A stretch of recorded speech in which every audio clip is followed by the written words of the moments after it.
Ал қадірлі достар, сіздерге жалғастық Динакорд бұлттың AUX мәселесін таныстырамыз. AUX-ты қалай қосу, оны қалай пайдалануды таныстырамыз. Ал мына AUX деген AUX-ты таныстыратын болсақ, бұл AUX қосымша шығу деп аталады. Яғни қосымша шығу, негізгі шығу, мастер негізгі шығу, мыналарда моно шығу, жалаң негізгі жаңа немен канон кабельмен шығатындар негізгі шығу болып есептелінеді, ал мастер дегендер. Ал енді мына AUX қосымша шығу. Қосымша шығудың ролі бұл ерекше маңызды рол ойнайды, сондықтан бұны дұрыс түсінуіміз керек AUX-та. AUX біз микшер пульттарды қарайтын болсақ, мейлі цифровой болсын, мейлі жаңа аналог болсын, бұның барлығында кіру және шығу, сосын эффект аймақ деген сол сияқты бір 3-4 түрлі аймаққа бөлінеді. Бұнда міне мына сызықтан қарайтын болсақ, мына сызықтан былай қарай кіру аймағы да, мынадан былай қарай шығу аймағы. Енді бұда шығу аймағында бір AUX 2 қайда тұр? AUX 1, AUX 2-дің шығу несі мына шығу аймағында тұр. Бұл AUX 1, AUX 2 неге қолданады? Көбінесе әнші өзін еститін мониторға және де прострелдерге сондайға қолданылады.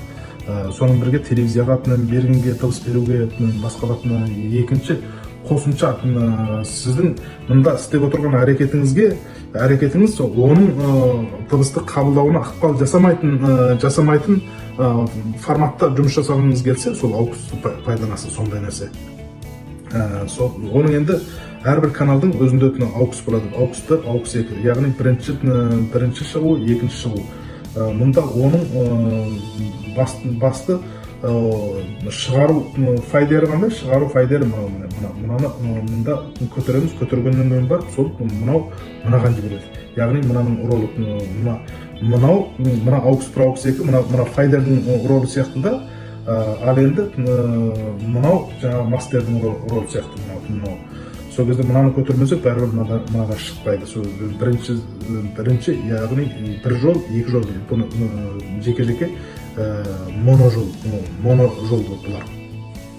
Бөлік алуға болады. Енді мұнда AUX 1 пост, AUX 1 пре деген бар. AUX көтеріліп тұрғандағы сынсы AUX пост кезі.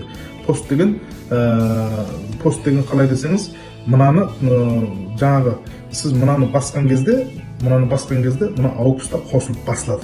AUX-қа берген дыбыс қосылып басылады. Егер біз мынаны басып қоятын болсақ, қайтеміз, басып қоятын болсақ, біз мынаны көтергенмен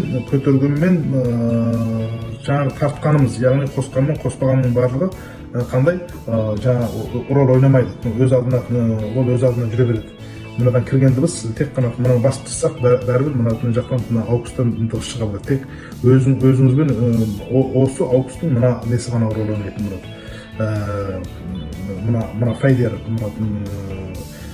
мынау арқылы, болмаса мынау арқылы рол ойнайтын болады. Сол үшін AUX-тың пост пре дегенді дұрыс түсінуіміз керек. Бұны қалаймақан басатын нәрсе емес, соның өзінің ролы бар. Яғни пост деген файдерден кейін, жаңағы пре деген файдердің алдында. Яғни мынау болатын болса қайда? Мына файдердің алдында дыбыс шыға береді деген сөз. Пост болса қайда? Онда файдерден кейін деген сөз. Файдерді тартсаң, тартылады, қоссаң қосылады. Сондай. AUX-тың ролы осы. Сондықтан енді AUX-тың жөнінде өте маңызды, бұны да және де кеңейтіп айтуға болады. Кейін егер де осы жөнінде басқалатын сұрақтарыңыз болса, біздің орта және жоғары деңгейдегі менің сабақтарыма арнаулы ақылы түрде жазыласыздар. Сол кезде сіздерге осы AUX және де басқа күрделі мәселелерді түсіндіретін боламыз.